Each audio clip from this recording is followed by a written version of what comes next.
Hi guys, welcome back to the Astro Imaging channel. Tonight's session is on imaging the edge of the universe beyond Redshift 7, and it's going to be presented by Christian Sasse and Joseph Druidis. Sorry, Joseph, if I messed up that name. Imaging the universe beyond Redshift 7, and it's going to be presented by Christian Sasse and Joseph Druidis. Sorry, Joseph, if I messed up that name. Imaging, that's coming from you. Beyond Redshift 7, and it's going to be presented. Got it. I took care of you, Alex. All right. Sorry about that, guys. But before we go into the presentation, as always, I do want to show off our image of the week, which goes to, I just closed it because I thought it was coming from that window. Just bear with me for 1 second while I open that back up. Ooh. Sorry about this. That hearing my own voice talk always screws me up. All right, now I'm going to share this window with you guys. There we go. This week's image of the week, Mark Blundell's IC410. And you can check this out whether it's on Google Plus or on our webpage where you can read a little bit about this. And Mark, if you're out there, drop me an email and you're welcome to come on next week to talk about it for a little bit. But I'm going to take my mic back and let's see what I have. There was something. Oh, yeah. If you want to get in on the discussion, best thing you can do is go to our website, theastroimagingchannel.com, and you'll see a chat box there. You can pop out the chat box if you hate watching it from our website, if you want to watch it from YouTube. But we really don't monitor the YouTube chat box. We monitor the chat box on our website, so that is the best place to check us out. That said, Christian and Joseph are in the room, and I'm basically going to hand it right over to them. So, Christian, the floor is yours. Okay, thank you, Adam. Thank you very much, all of you, for giving us the opportunity. I'm glad actually I came across your website. Just by complete coincidence, I must say. And I found some interesting topics, and I thought, well, this would be suitable. Unfortunately, Adam reacted. So the way this is going to go, let me just jump to my presentation. I'll do screen share. 1 second. Go entire screen. Okay, let's just get this down. Can you see my screen now? Yes, we can. Okay, very good. Okay, good. Thank you. So this is a rather unusual topic. It's more in the scientific, more in the scientific area, and it's something I did with my friend Joseph, whom I've never met, but I've known, like many people, over the internet since several years. Okay. Okay. So let's just jump to the next. There we go. Let me just. I've basically had the fortune to live all over the world. I started basically, like many of you, somewhere in the past, you got hooked on your telescope. To me, it happened actually in 1999 when I lived in Sweden. And the picture that you see on the right is I also lived in South Africa, which is very fortunate because you have access to the beautiful Southern Hemisphere, which subjectively I consider more interesting than the Northern Hemisphere. That's just my own view, because the galactic center is there. It's just very beautiful to be there. And I was imaging a lot in the Karoo, which is incredible in South Africa. So anyway, I lived in Sweden in 1999, and I was one of the only people at that time. You can see I had a Meade 416 hooked up to a telescope, and there was no support basically. So when I messed up something, it took months to repair. You know how that all goes. And finally, I had this image on the left, which now looks quite pathetic, but that was the sombrero. I was very proud of it. And then my neighbor came over, and I thought, he's going to be full of awe and so on. He just looked at it, and I told him, wow, this is 30 million light years away. Can you believe this?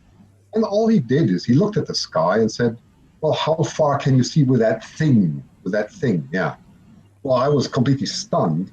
And first of all, I got irritated with this question. Then I went to bed, and then I got sufficiently irritated that I became obsessed. So that brings me to the next slide. Wait, hang on. That's one. That's telling you a little bit about quasars. So I looked a bit into the background, what people had done, and there was a pioneer called Paul Boltwood, he was a Canadian who had imaged at that time with his own devices up to a magnitude of 24.1, which was phenomenal. He had an own cookbook camera. He wrote his own C code at that time. You know, all the imaging processing software that we know nowadays didn't exist. And some of you may know Paul Boltwood, that he works for MaximDL and has put a lot of algorithms in it. But I soon found out that the way to go, if you really want to go and answer this question, is you have to look at the quasars. So got a lot of publications on it.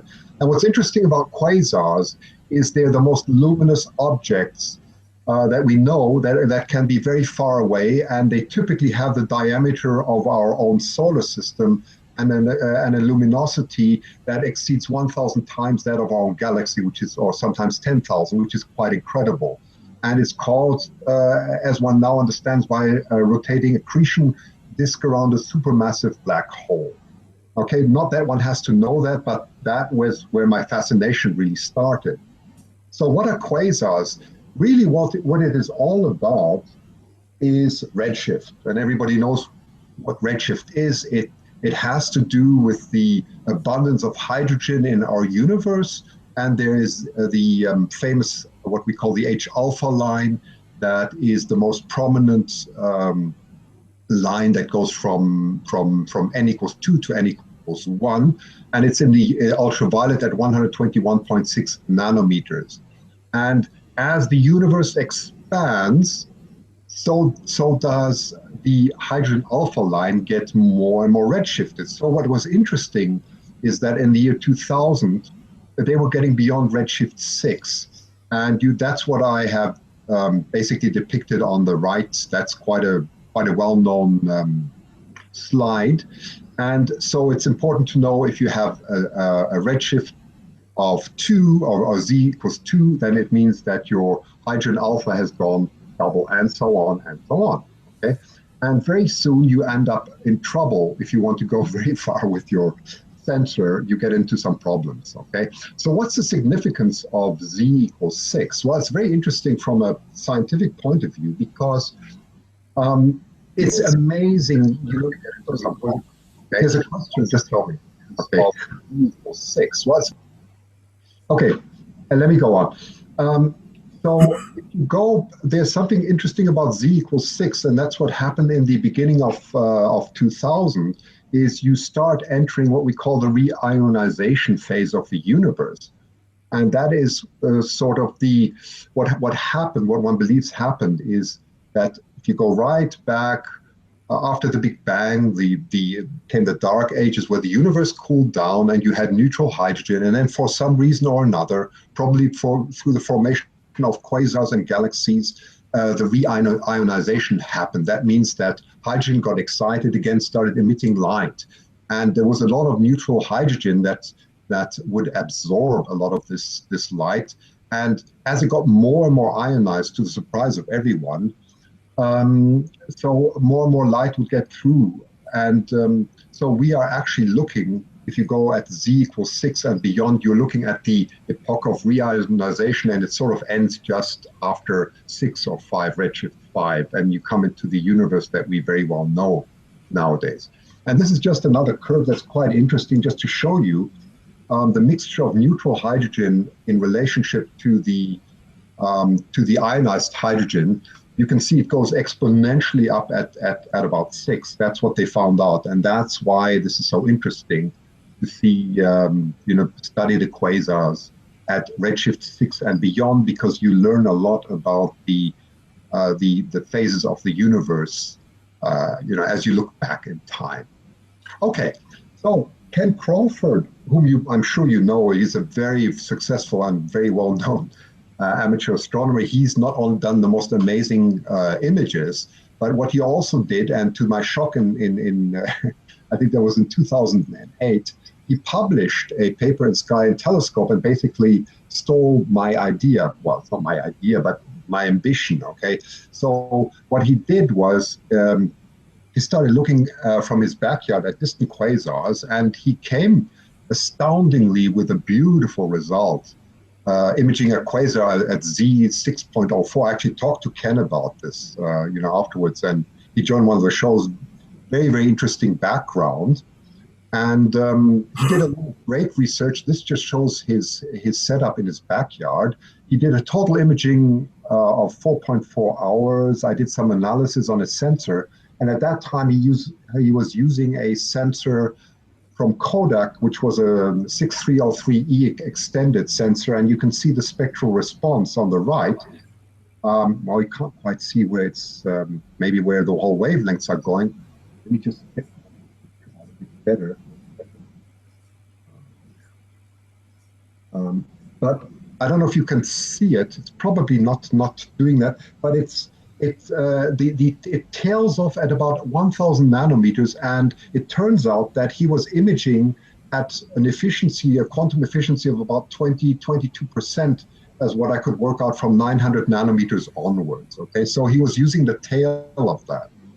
So it became evident to me, if I want to go further, well, you need a more sensitive sensor, and this is where it gets interesting, but also expensive, because such sensors, well, this is where you go to companies like FLI, with whom I collaborated at that time, to see how far their back illuminated sensors go. And you can see the comparison of the blue as compared with what Ken was doing. There's a lot more back there to go into higher redshifts. But I also was interested in the far red wavelengths for other reasons, not only for redshifts, but also because there were some beautiful images done, maybe not so beautiful from what we were talking before, but more from a scientific point of view, because as you know, when the sky is red in the evening, there's less scattering. The scattering cross-section for red light is much smaller than for blue light, which means it penetrates more, and then we can look much deeper into nebula. So I had other interests too, so I thought, well, that's worth looking at.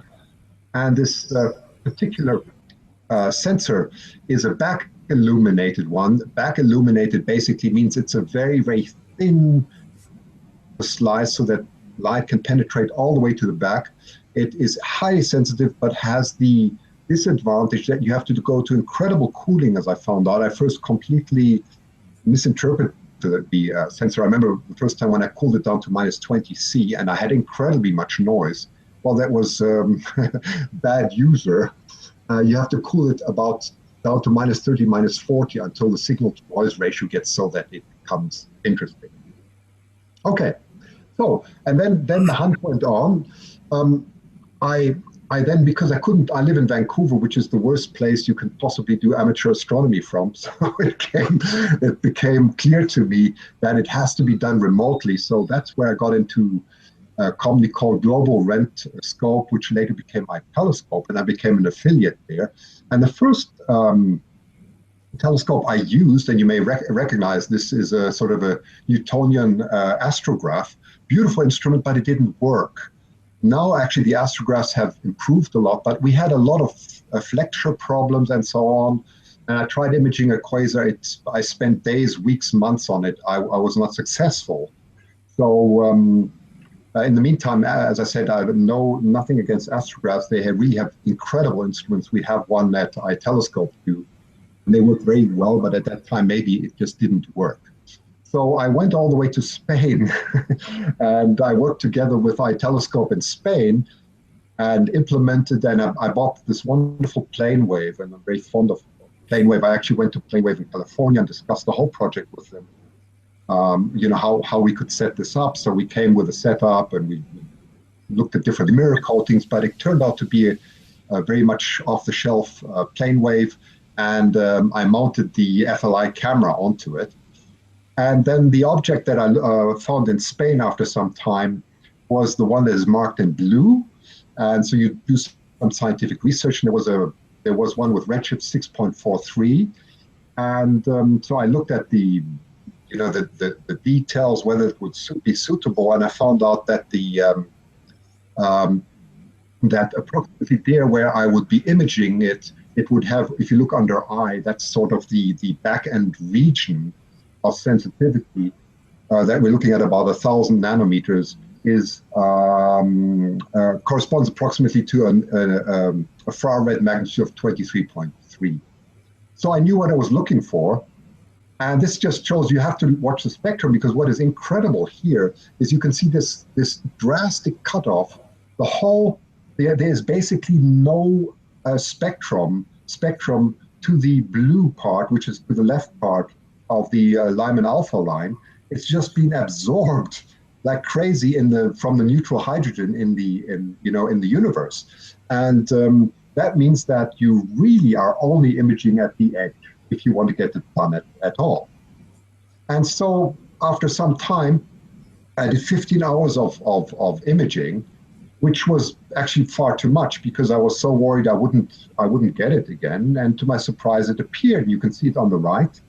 Wasn't really difficult at all, to my surprise. What I really enjoyed here is, if you think about it, this quasar is 12.7, sorry, not that far away, but it traveled the distance through the universe of 12.79 billion years, which is quite amazing. So I used a clear filter here, completely clear, and it appeared there. And actually, I found out later when I did re-experiment, it would have appeared after maybe 2-3 hours already.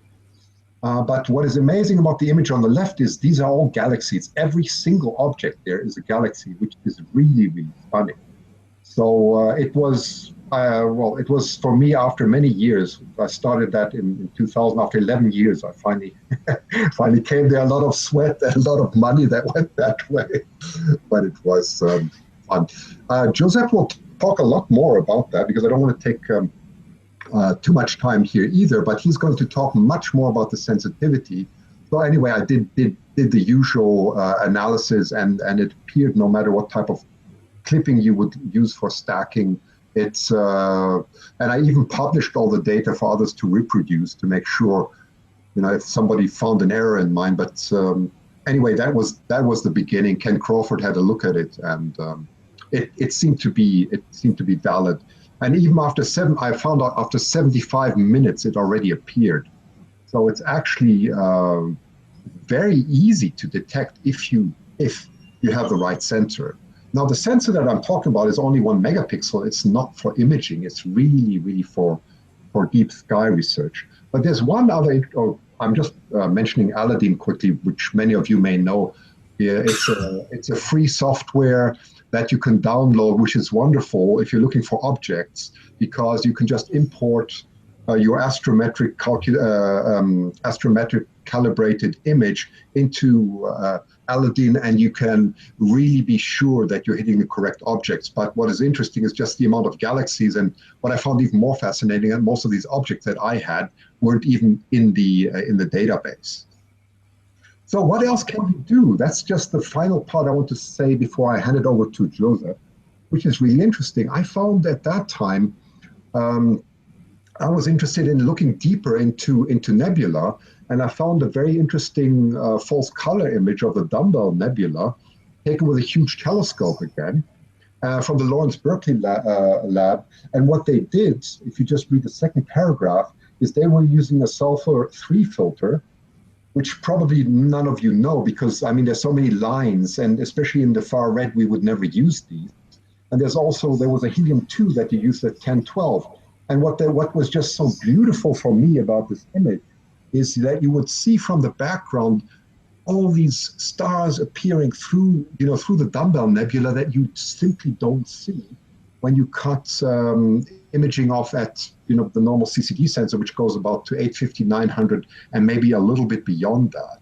So that gave me the idea. I went to Custom Scientific and actually had 2 special filters made, which was less expensive than I thought. They were actually they were curious to see whether this worked. So I had a filter made for the doubly ionized sulfur line at 953.1, and the single ionized helium at 1012, and I started experimenting with it. And let's see if I can get this working. This is not a pretty picture, okay? This is the Orion Nebula, but hopefully you can see it. You can see that's the normal image of it. I was just doing for scientific purposes, but you can see towards the end, I'll stop it there for a second, what you then get is quite amazing. You get all these, with the helium filter and with the sulfur filter, you could suddenly get all these stars shining through the nebula from the background. And that is something that I found quite incredible. So it's, as I said, it's not for pretty images, but it's beautiful for science.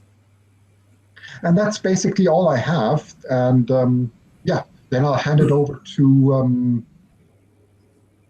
Giuseppe. So let me just. Okay. Let me grab. I have to stop screen sharing probably. Now, how do I? Oh. Christian, just click screen share again, but the camera's on Joseph, so we're fine. Oh, you're fine. Thank you. Okay, great. Okay, I'll just mute myself. Yeah, now, I will need 1 minute because instead of minimizing one of the windows, I simply closed it, and this is the one I needed. So I will need a couple of minutes. Let me open it again. Let me. Yeah. So I'm sharing my screen now. Yeah. No, not yet. Not yet. No, not yet. Hover over the left side, screen share. That's the one.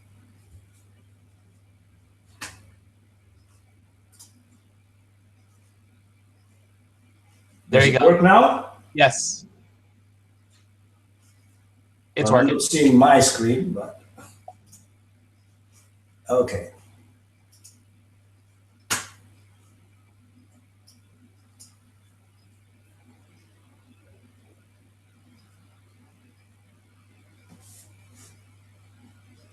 Now it's just 2 minutes more.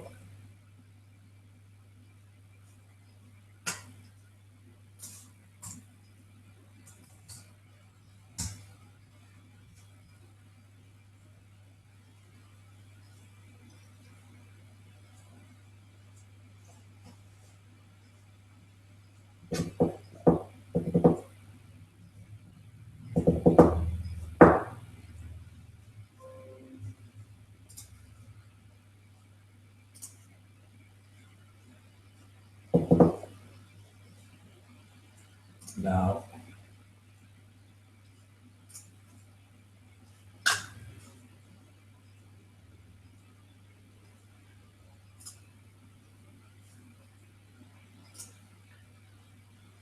you see the screen now?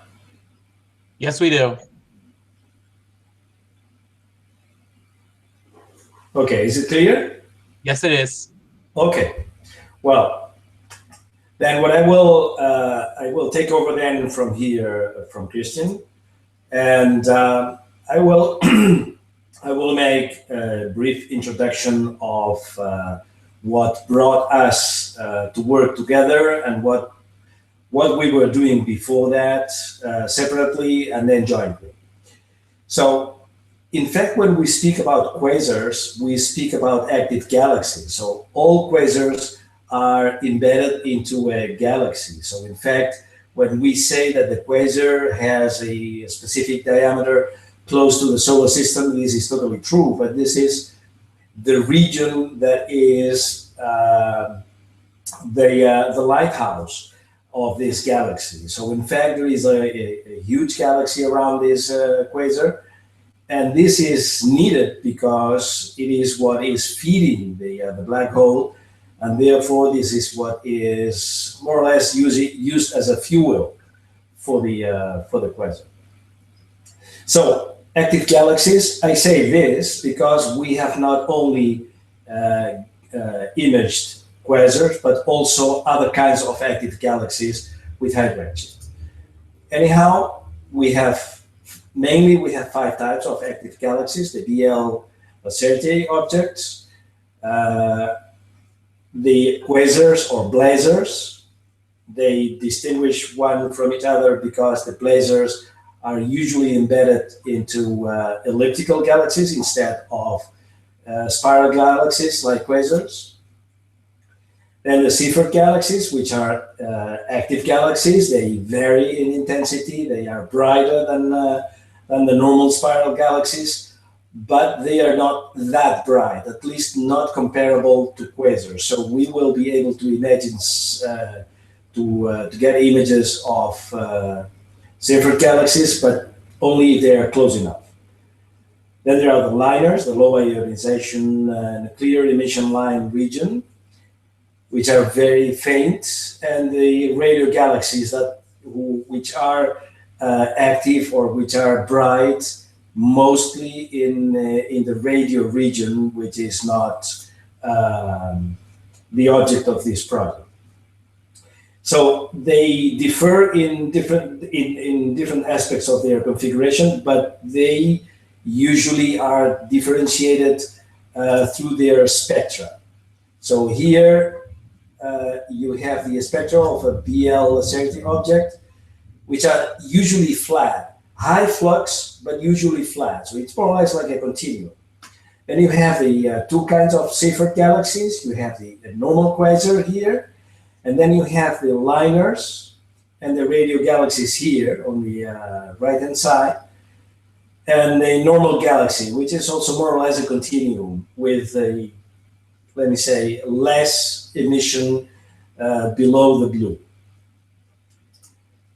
So if we go for Seyfert galaxies, for instance, the image you have as a background here in all slides is NGC 1097. This is a Seyfert galaxy.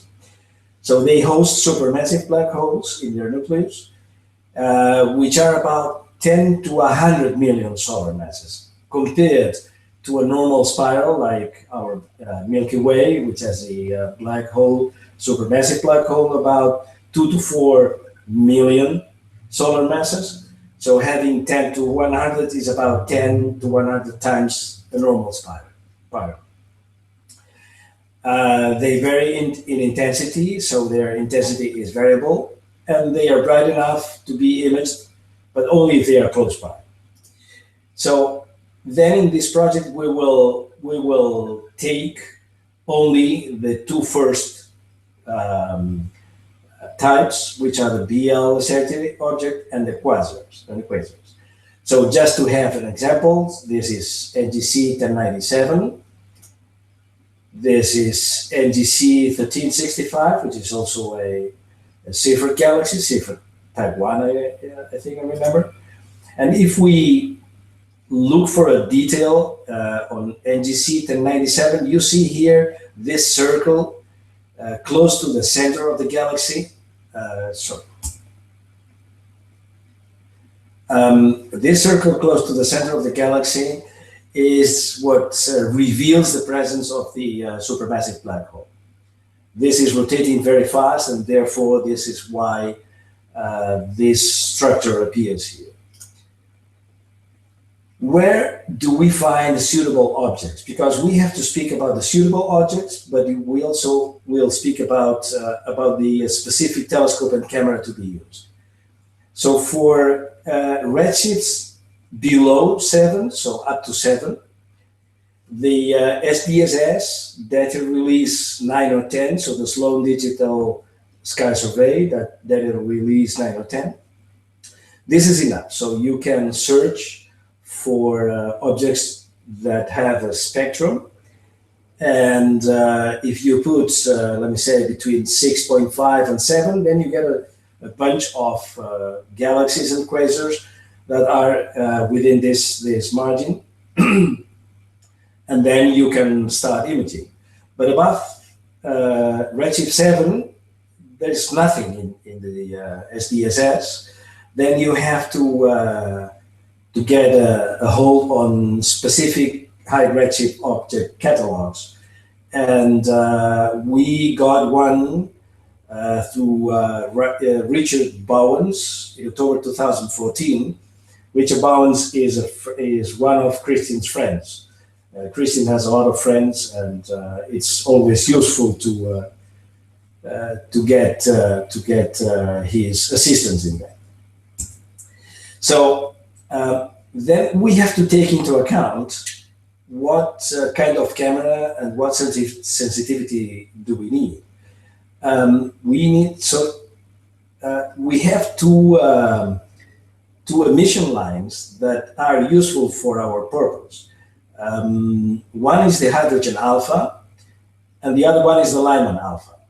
Behind, or let me say bluer than Lyman alpha, there is just a very low emission in all galaxies and quasars. So we have to take the Lyman alpha line, and once it has been redshifted, we have to take it as our, let me say, our last option, because below that we will not get any suitable image, because the amount of emission is thousands of times below the emission at the Lyman alpha emission line.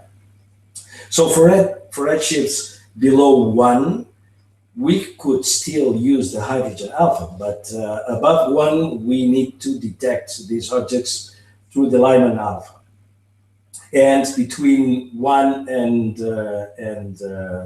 or 2.5, then we need to rely on the continuum.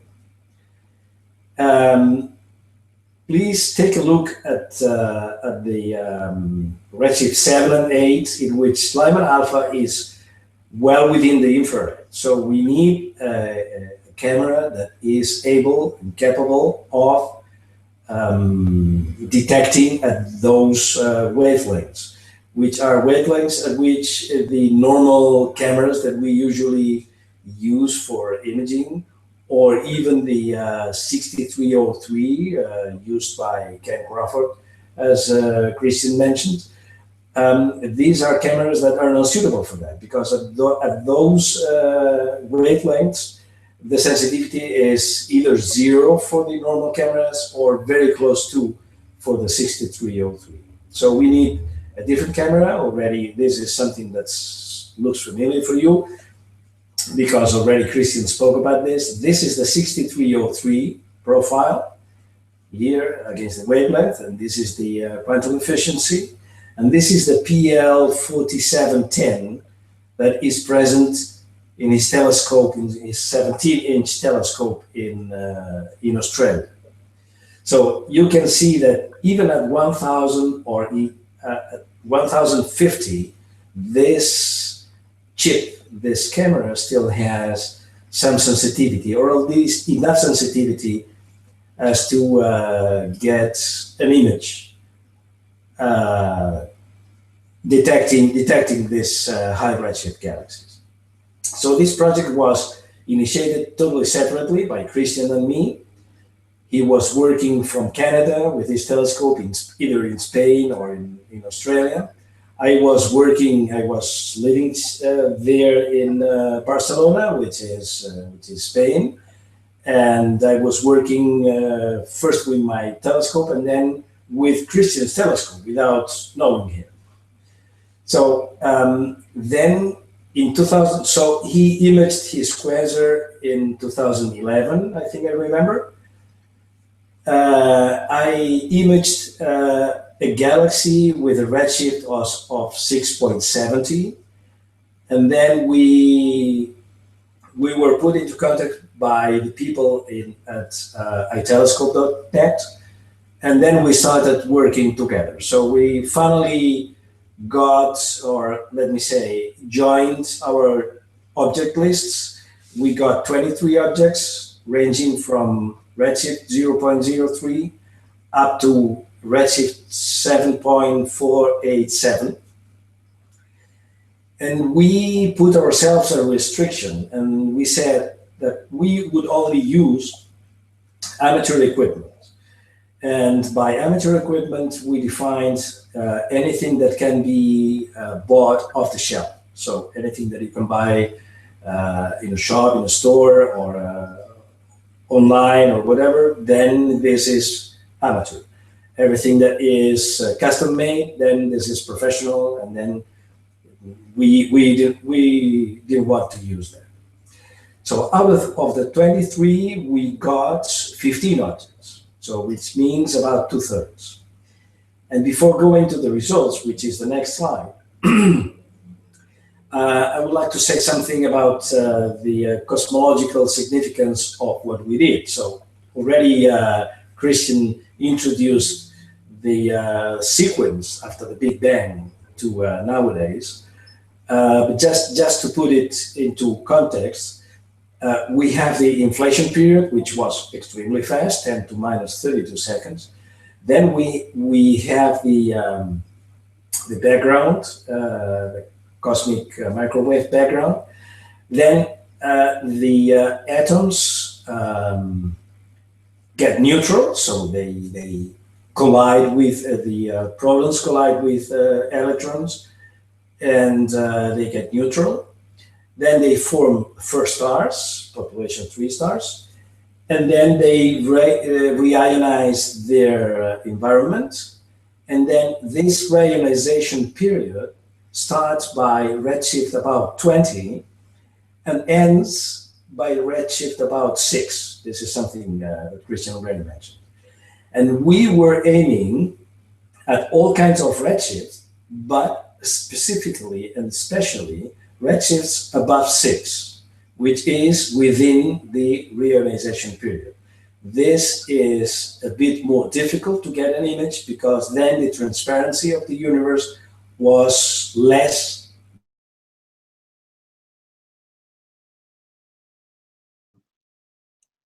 Oh boy, it looks like Joseph dropped out.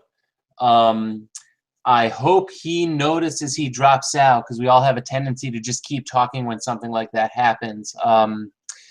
We'll see if he pops back in. Christian, I see you're still in the room. And in the meantime, there have been a few questions popping up. Specifically, well, the first question was in regards to sensors. I know you said FLI made your sensor. I forget the designation, 43 something. But other vendors that make the kind of cameras with those particular sensors, do you know of? Can you hear me okay? I can hear you, yes. Okay, very good. Well, thanks for the question. That's actually a question I thoroughly researched. What we found is, of course, the wish is to go far more into the red. I found that FLI seems to make the best sensor. In fact, unfortunately, on the market, because you're not using a ubiquitous product anymore. You're using some very, very special sensors. So I don't remember who actually made these sensors, but FLI basically implements the sensor. And with that type of sensors, no, not that I know of, at least it was like that 2-3 years ago. What I did look of course, was could one go further into the infrared? But unfortunately, it gets really, really cumbersome. You will need liquid nitrogen and so on if you want to go further. And also, you don't really run into CCD sensors anymore. So not that I'm aware of. There are larger sensors, but my goodness, they get expensive, really, really expensive. Okay. Yep. What is the size of that sensor you're using? So the pixel size is 13 microns, 13 microns, fairly large, and it's about 1,000 by 1,000. I think 1,024 by 1,024. Okay, so it's small. It's a megapixel, right? Mm-hmm. It's not large. Right. Mm-hmm. And what is the reason for having to cool so much? Is it because the noise levels, you have to separate it from the noise levels? Yes, that's exactly my understanding. When you do a backlit sensor, it gets far more sensitive. I think as you correctly said, because you're going so far into the near red, you get more and more thermal electrons that are self-emitting into the chip, and so you have to go down and down with temperature. Mm-hmm. And it's thermal, so yes. Cooling it does fix it, but yes, you have to go cold. Yes, minus 40. I think it's a 3-stage or 4-stage cooler. I don't remember, but you have to really, really go cold. Yes. Or minus 45 degrees Celsius. I don't know what. For those of you who live in Fahrenheit, I don't know what it is, but anyway. Christian, another question for you on that. Are you guys able to use corrective lenses or any like a field flattener with that, or do you have to not have any glass in your imaging rig for this? You know, that's another great question. My goodness, you run into lots of problems with, not so much with, you know, you try to minimize what you have in the optical train, but we had so many internal reflections giving us false signals, even from the clear filter. That's what we struggled a lot with. It took months to fix that. So we didn't use any correctors because, you know, the field is quite narrow, and you're using a very you're not really using a lot from a telescope, so you're fairly on the central plane of on the central axis, on the optical axis. But you have to struggle a lot with internal reflections, and they are devils. Okay. You said you had some filters custom made. Yes. Could you explain a little bit about whether it's who made them, what do they end up costing? Yeah, sure. Well, it was from, you probably, well, Custom Scientific is a, you know, I don't know, at that time they were a major filter producer, so I contacted them, and I just said, can you make these? And they said, I first contacted another filter vendor, and they said, well, that will cost you 10, 20,000. I said, forget it, okay? I said, my budget at most is 1,000. And they actually, I mean, they must have made a loss, but they really made, you know how expensive it is to make a custom interference filter. It is, with such bandwidth, is very, very expensive, but they did it anyway, maybe because they were interested in the project or so, but I paid about $1,000 per filter, which you may say, well, that's very high, but considering it to be a custom-made filter, where they usually have to make batches of 50 or hundreds, right? Is that was good. Otherwise, I wouldn't have done it. This is Eric. What was the bandpass on those? I think about 10 nanometers, 5 to 10 nanometers. I think I should have gone broader. In retrospect, it was too narrow. I wish I'd gone broader because there are not many lines there, and you really, my goodness, you need very, very strong sources. Yeah, Christian, I have a question for you too based on that. So I've been doing a lot of experimenting imaging in the near infrared, which obviously only goes up to about like 800. I believe the helium is in there, but are you seeing, you know, between the lines that I'm shooting at, are you seeing more reflection, or is it more just emission lines? Hang on. Well, when I use the filter, the helium, and let me just look up the helium has its center at 12, okay? I mean, you're completely correct. There are many helium lines, and I certainly don't have them all in my head. But the ones I was looking at specifically was the one that was used by Lawrence Berkeley National Lab at 1210, because apparently the helium line was stronger there, and the other one was a sulfur line. So you're right, there may be other lines. I don't know them. But I think, what was your question related? You had something about interference or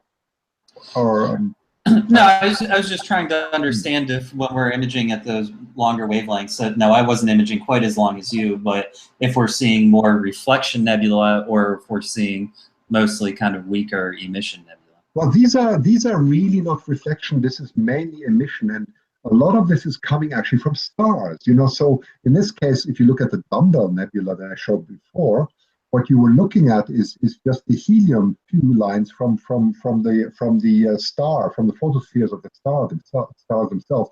And of course, you know, these could be typical, you know, the very bright stars, the young stars, the very, very hot blue stars, you know, like the famous Wolf-Rayet stars and so on. Those would be the ones that would be great candidates if you suddenly see. It just makes your image really interesting. Very cool. Okay?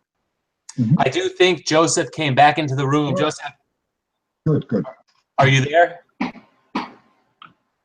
I don't see his video camera. I do see his avatar in the room here. Yeah, Joseph? Yeah. Okay, there might be something going on. It's possible he's having internet troubles. Joseph, if you hear me, just keep trying to talk out. At some point, we'll hear you, and we'll let you continue with your presentation. For now, I think we'll continue quizzing Christian. I know, okay, so needless to say, trying to image these distant redshift objects is really difficult. I shouldn't say difficult. Needless to say, it's difficult, but it's also expensive. Yes, yes, for sure. If someone wanted to do this, would radio astronomy give them an opportunity to detect some of these same objects? Maybe not quite as accurately or in the same visual representation, but does that covers some of the same wavelengths, correct? Well, absolutely. I mean, that's a very interesting point. I mean, I don't know enough about. I mean, radio astronomy is fascinating. I don't know how far they reach. I do know that radio astronomy is concerned a lot with very strong supermassive black holes. I mean, well, there's one of the most famous radio galaxies, of course, is Centaurus A. I'm sure you've heard of this marvelous galaxy. So I don't know how good their resolution is when they go way, way back, but I assume they do see it. But I don't feel that I'm sufficiently qualified to really answer that. Okay, so I don't know. Okay, that's fine. Yeah, that would be the issue would be resolution, and who knows how big of a radio or a dish, I guess you would say, it would take. I do see now Joseph's back. Good. Up, no audio. Oh. Joseph, I'm not hearing you for some reason. Can you hear me? What about now? Now we hear you. Okay. Yep. So I think the slide that you were cut off on was the, you were cut off just as you were speaking about how far back you were going. It was the evolution of the Galaxies slide. I forget, of the universe slide. You want to see that slide again? Well, yes, we lost you at some point. So I think that's where you were when we lost you. Sometimes when we drop out, when we're in presentation mode, we have a tendency to keep talking and not notice when we dropped out. So what I don't know is whether I am sharing now. You are not sharing, no. I'm not sharing? Nope. Here. Yes. Now I should be sharing. Oh my God. Now you're sharing? No, but this is not correct because I'm sharing it. I'm sharing it again. Yeah, you're sharing your full screen. Yeah, I should turn it off and then get back again to the room. Is it possible? Go right ahead. Yeah. All right. Whenever we're doing these things live, bugs are going to happen. But let's see here. Oh, what is this? Somebody posted a. Oh, can't open it up. Am I back?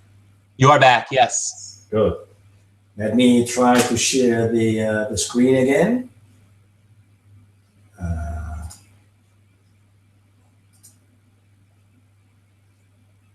Okay. Do you see my screen? Now I see your screen. And now I see the presentation. Good. Then you were mentioning this is the last slide that I put. No, go back. We lost you before this slide. Okay, so we lost you a few slides. For 10 minutes here. Yes, yes. Did you see this one? No, keep going back. I think it's actually like 5 or 6 slides earlier. Please stop there. The cosmological slide is the one we lost you on. Keep going.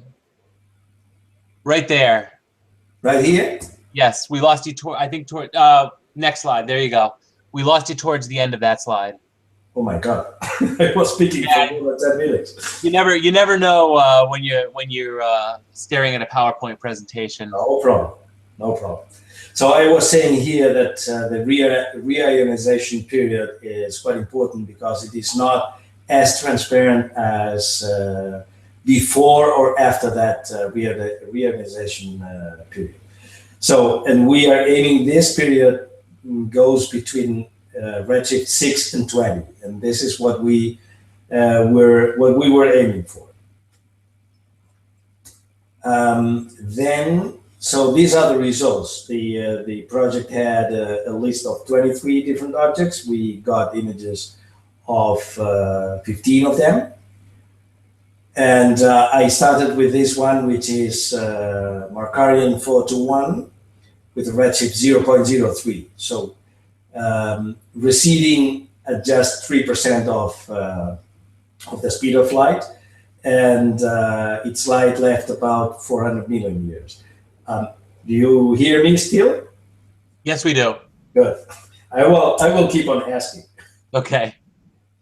This is the most classical example of a quasar. This is 3C273, redshift 0.158, about a bit less than 2 billion years light travel. And this quasar is receding at 14.6% of the speed of light. Redshift 2.043, LB19, another quasar. Light travel for 3.5 billion years, and this quasar is receding at 80.5% of the speed of light. All these images have been taken with a Celestron 11 and the FLI 6303, the same camera that Ken Crawford was using. Do you still hear me? Yes, we do. Good. Then we go for redshift 5.18. This is already with Christian's telescope. This object here has a very weird name, but this is just the coordinates. So raster session 14 hours, 0 minutes, 25.5 seconds, and declination -01, 29 minutes, 57 seconds. But this object is already receding at close to 95% of the speed of light. Now Christian's quasar. Do you still hear me? Yes, we do. Good. This is, sorry for the typo. This is 6.43, not 41. Again, the weird name. Light travel time 12.6 billion years, and this object is receding at 96.4% of the speed of light. Then I got an image. We were not yet working jointly with Christian, with a redshift of 6.7, which means light travel time of 12.66 billion years and receding at 96.7% of the speed of light. And then we have several objects with redshift 7. Then we joined efforts, and we started imaging at redshift 7. We have several. And so the first one is 7.0082. Here you have the same image, but taken with the SDSS, the Sloan Digital Sky Survey, taken with higher resolution telescopes. But this blob here is exactly this galaxy here, which is this one here. So this means that the light has been traveling for 12.7 billion years, and this galaxy is receding at a speed close to 97% of the speed of light. Still hear me? Yes, we do. Okay. This is the last slide. So we went for something above 7, clearly above 7. We did not succeed in getting other galaxies with redshifts 7.2, 7.25, but we went there, and then we went directly for 7.49, close to 49, and we got it. So this galaxy has been, the light from this galaxy has been traveling for 12.77 billion years, meaning that the light left below 1 billion. So the age of the universe then was below 1 billion years. And it is receding at 97.26% of the speed of light. It is this small block here, but clearly to be seen. It is located, this is the Aladin image. You can, if you put your cursor on Aladin on this point, then you get the label that says that you are pointing at this galaxy. This image here, this afternoon I have been just checking whether there were any other galaxies, high redshift galaxies here. As Christian said in his image, most of the points here are faraway galaxies. For instance, this galaxy here, this one here, has a redshift of 6.39. And there is a blob, a smudge here, which is, so I need to reprocess this picture because I want to be sure that this is signal and this is not a blob in the NARS. But this is exactly the place where a galaxy is located. The point is that this galaxy has a redshift of 8.29. So before saying anything, I want to be sure that, that this is this galaxy or just not. So for the time being, we can say that our highest redshift that we can be sure of is 7.487, meaning quite far away, well within the rear ionization period. And that was it. Do you still hear me? Yes, we can. Yeah, very cool. Yeah, we were asking Christian earlier about his particular sensor that he was using, and we had a few pop up. It looks like Hamamatsu is also producing, I think, custom sensors, kind of like FLI does. And there's even one on eBay that Josh posted that seems somewhat reasonable. I don't know what the actual sensor is in the camera, but and I don't even know if it's used. It seems too reasonable to me. I don't know. There must be a catch there. You still have to buy a power supply and a controller for it, I think. But even so, it's still pretty reasonable, and it has small pixels. Oh, this camera? No, Hamamatsu. Let's see. Hamamatsu C10600 or 10600 Orca R2. It's $1,200 on eBay, but I'm looking at it 56% at the emission of 670 nanometers. So who knows when you start getting to 1,000, what it's going to come out as. What is the pixel size? 6.5. There's a data sheet on it. It's at about 50% at 700, 30% at 800, and 12% at 900. Yeah, you know, the advantage of this camera that we used to image these galaxies is that the pixel size is 13 micron. Yeah. So you are gathering much more light per pixel in this case. I calculated the ISO sensitivity of this camera, and it goes up to 35,000 compared to 1600, the usual cameras. I don't know this one that you are mentioning, but this one is very sensitive. So the fact that it is backlit instead of front lit, this helps very much to increase the sensitivity. One question from George Lutch. So am I understanding this right? Are the galaxies moving at the percentage of the speed of light, or is it the apparent speed versus our speed? This is a good question, because this is something that everybody says, well, in fact, the speed of light is constant. So if one galaxy is receding at the speed of light and the other one is going to the other direction at the speed of light, then you you measure the light at at twice the normal speed. So this is not so. So in fact, it should be considered that these galaxies are physically receding at this speed from each other. So they are enough far away to be receding at very high speed.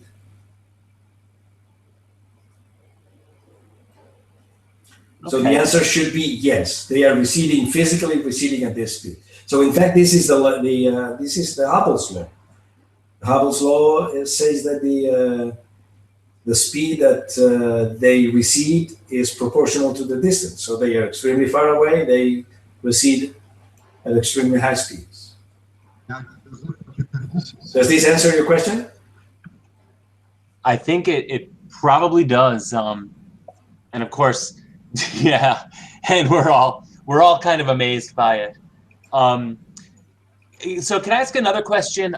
You had pointed out that I believe, I don't know if you said there were 6 types of active galaxies, each with a unique light curve.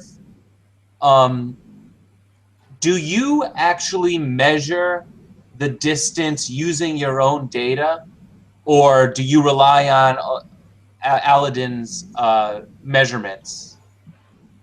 No, we do not measure. We do not check with our telescope. So you have to take into account that we are using just amateur telescopes. Right. So we are not, or let me say, advanced amateur telescopes. But we cannot compete or even correct, unless there is a very big mistake, what they are doing with 2, 3, 4, and 5 meter telescopes.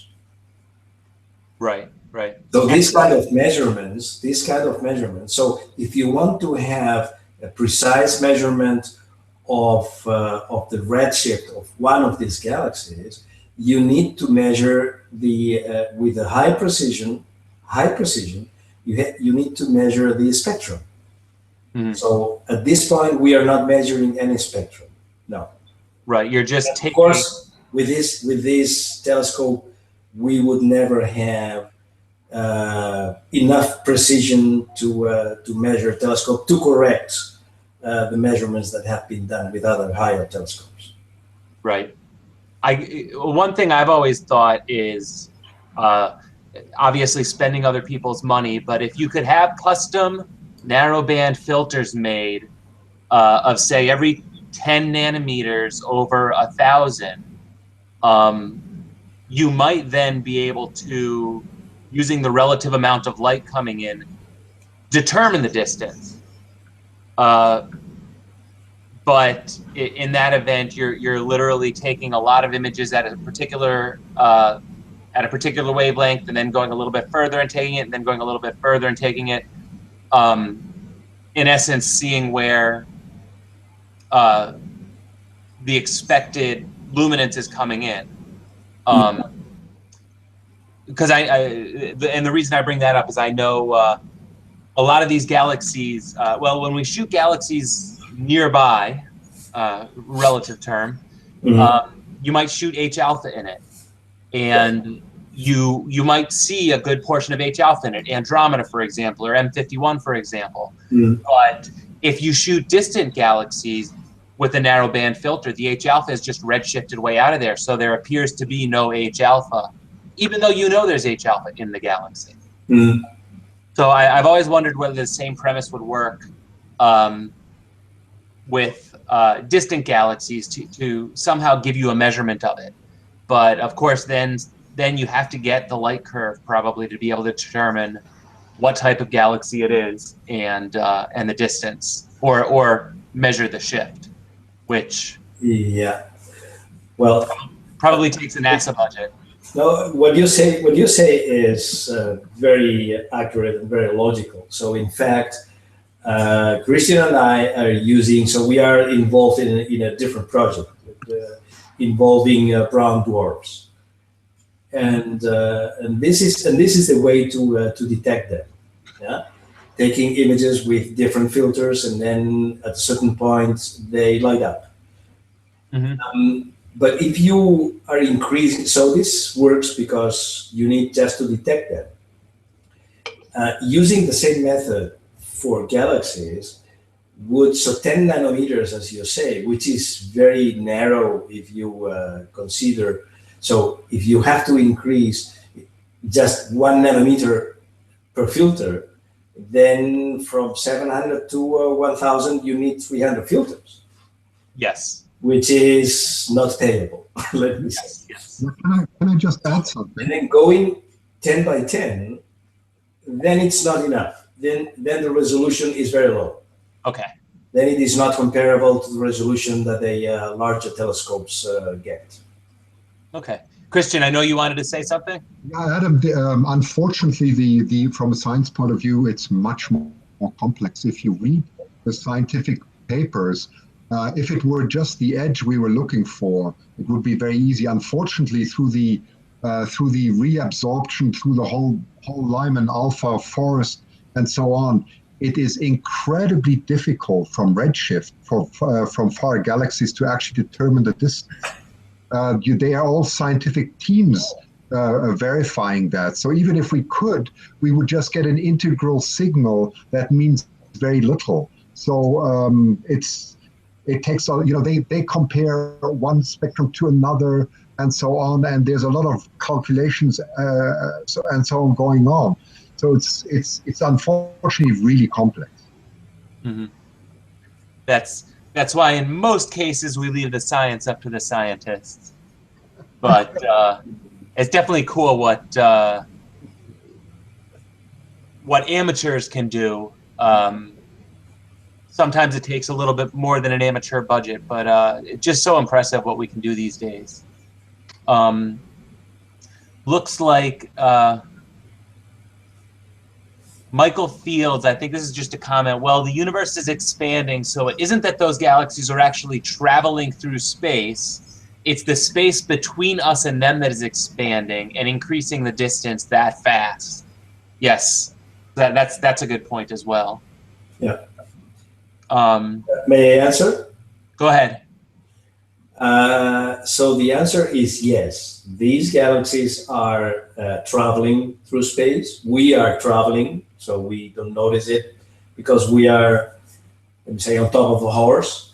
But so all of these galaxies are traveling across space. And then what we can say is that, so do you remember that I was just pointing out that the light had traveled 12 billion or whatever amount to reach us? I expressly avoided to say the distance is 12 billion light years away.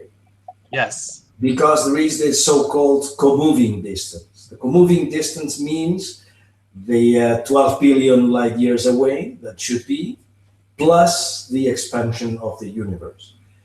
So an object having a redshift of 7.487, that should be 12.77 billion light years away. It is actually at more than 30 billion light years because of the expansion of the universe.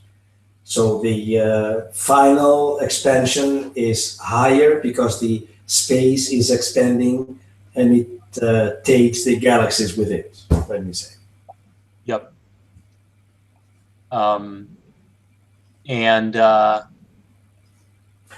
Adam, sorry, how can I stop sharing my screen?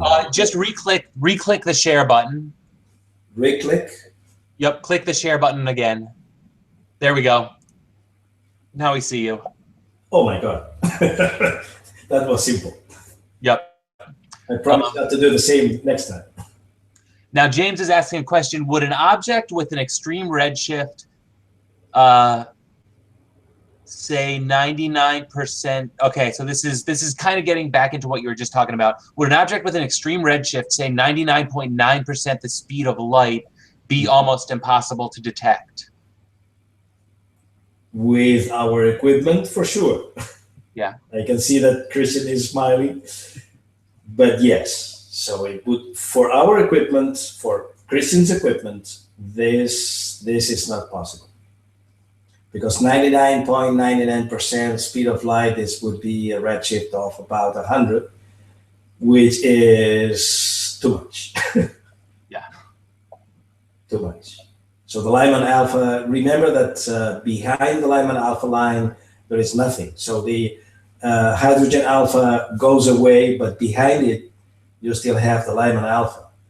But behind the Lyman alpha, there is practically nothing. So if it goes away to 1500 or to 1600, then you need totally different cameras. So you need liquid nitrogen cooled cameras, liquid helium cooled cameras, to get rid of the infrared, let me say infrared noise, just to capture the far infrared or even microwave that you would be receiving.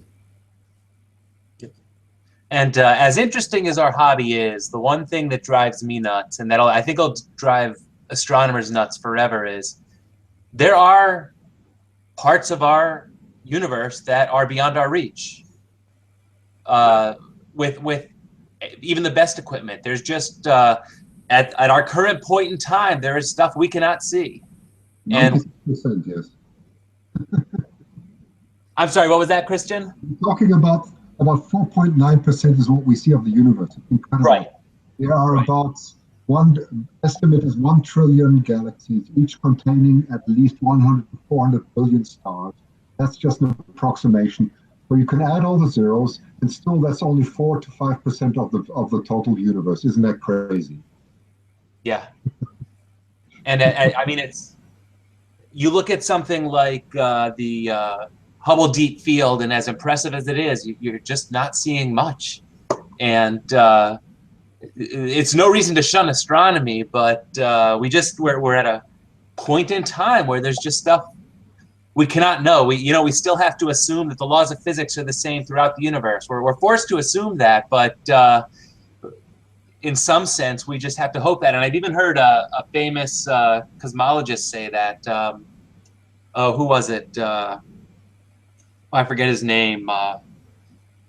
He's one of the. Oh my goodness. Maybe Alan Guth or so. He's yeah. But it's awesome, but it's also slightly depressing.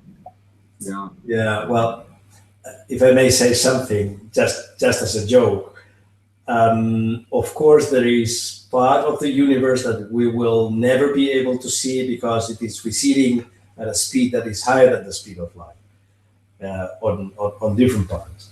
But so we already have a lot of work to do with the part we see.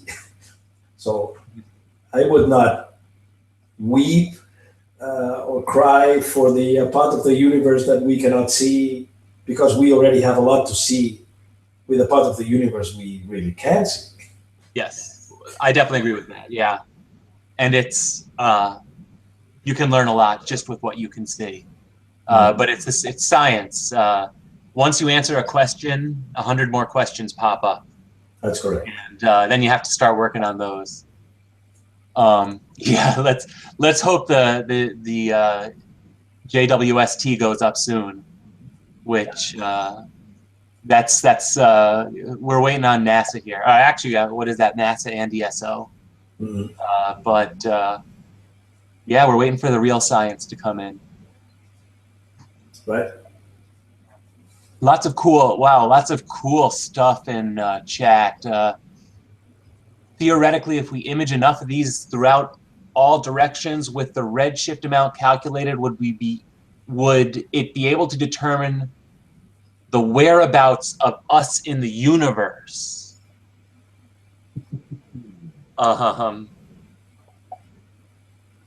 That's a tough. My understanding is kind of no, right? It doesn't really matter where in the universe we are, because it should all be the same in all directions. Yes, it's this famous raising expanding raising gun, and everything is receding away from you no matter what direction you look, and that's the same for everybody. It's very difficult to grasp this because we can only see it on a two-dimensional thing. But that's the closest analogy that we can find. Mm. In fact, the theory says that everybody in every galaxy in the universe would think that they are at the center of the universe, because that's the only way you can see. So you are not seeing deeper or farther away in a specific direction of the universe. So you always believe, or you can always observe only a sphere having the diameter that it is, but this is the observable universe. It is the same here, but for another observer far away, it will be the same sphere, but in a different place. You understand what I mean? So Yes. nobody will see more universe in one direction and less universe in the other direction. Everybody sees the whole universe in all directions. Jeremy's pointing out that there's a growing idea, or we should say probably hypothesis, that the speed of light, while a constant in regards to Einstein's math and relativity, may not have always been the speed we know it today, making some of the math regarding the age of the universe and these distances possibly incorrect. Yes. And I think that's what I was saying about having to assume certain things to make it understandable to us. But there are some things we just cannot know. Right. May I answer? Go ahead. Well, of course, every new theory is always welcome. That's the way science gets going. The only disadvantage of this is that you have to prove every new theory. So I have heard about this, and if I have to answer, I will say, well, according to the current knowledge, speed of light is 300,000 kilometers per second, blah blah blah. But I'm open to hear other proofs regarding a different amount. So yeah, that's what the only thing I can say.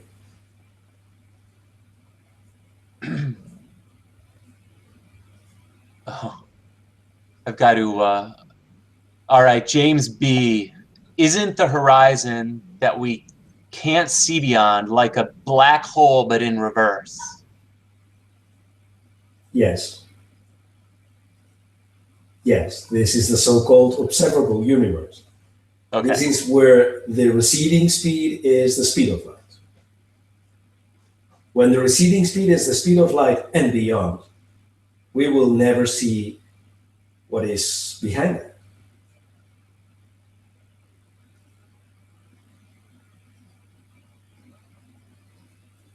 Okay. I'm sorry. I'm trying to sort through these questions, and I have to kind of think hard about each one. But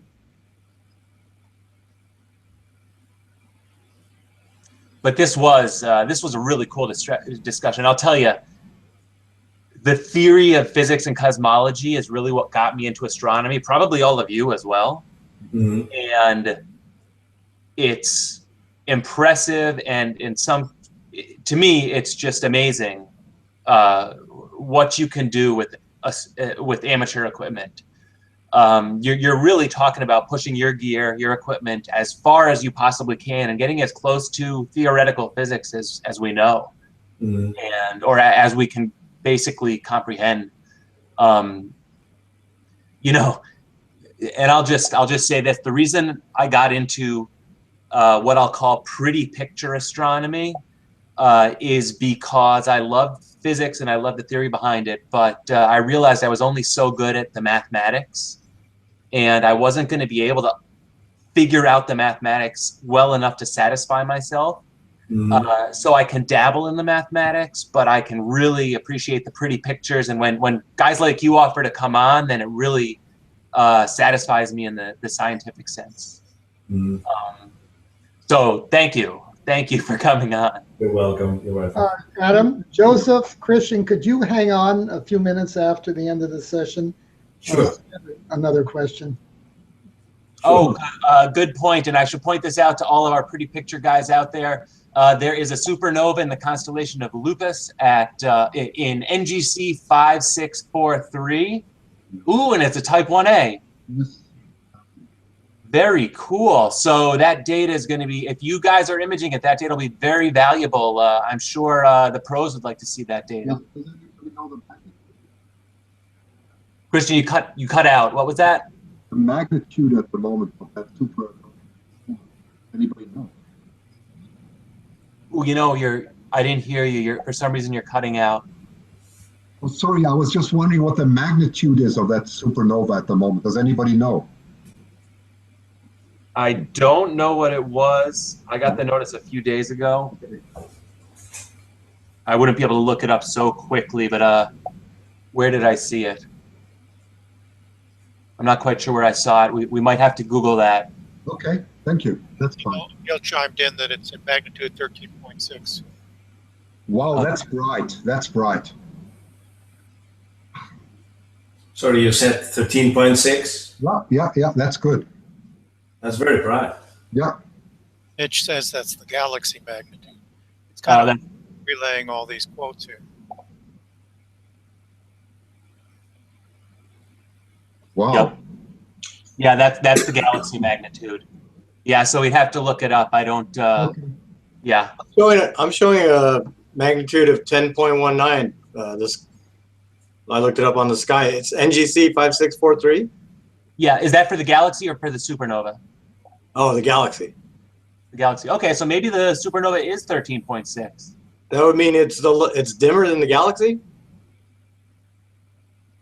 I mean, it's not unreasonable to think that.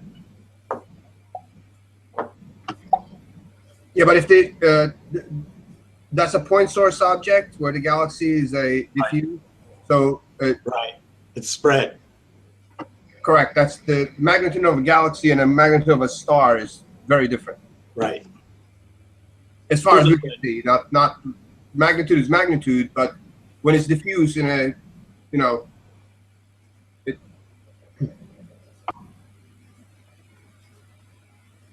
You should look at the surface brightness of the galaxy versus the magnitude of the star. Right. Yeah, I don't think we'll be able to answer that quickly. We might all have to look it up and do some research, and then maybe we'll discuss it a little bit next week. But Alex, supernova, rochesterastronomy.org/supernova. So Alex, you said constellation Lupus, yes, NGC 5346. 5643. Sorry. 5643. Pretty low declination, though. I don't think we could see it from, at least not Southern California. I think I might be able to get that. might peak just above at its meridian. Yeah. Well, just wait 7 hours. You'll be able to tell us if it'll hit the meridian in about 7.5 hours. Too far south. It's declination -44. Yeah. We should be able to get it from Australia. Yep. Dylan's getting it. I don't know if that's Dylan's image, but Dylan just posted an image of it. Of the supernova? I believe so. Hold on, I'm having trouble opening it up. No, that's from an article, I think. I was just reading that same article. From an article. It was well located. SN 2017 CBV. Mike's posted a URL to information on the chat. There you go. That's the article where that picture came. Oh, yeah, there is a picture. Wow. Yeah, there's a picture up right now. I have it on my screen. Yep, I see it. Wow. Right there. Pretty cool. And a Type 1A, so this one's going to tell us how far that galaxy is. Distance, yeah. Really cool. All right, well, we've gone a little bit over, but I do want to thank all you guys for watching, and I definitely want to thank our presenters, Christian and Joseph, for presenting and offering to, I don't know, just chat about this stuff and show off what they've managed. Guys, you guys are welcome back anytime you want to talk about anything. Thank you one more time, and guys, we'll see you next week. Next week's session is on solar viewing, imaging, and animations by Warren Spring. Warren's been on before, and he does some amazing animations. You may have seen them on Cloudy Nights. For a lot of you that haven't looked through a solar telescope, it's just a great idea to see what you can see. It's nice. It's very interesting to look through a solar telescope because it's completely different. A lot of the time, instead of stumbling and tripping in the dark, you're sweating on the eyepiece, and just really interesting. But yeah, thanks for coming. We'll see you guys all next week.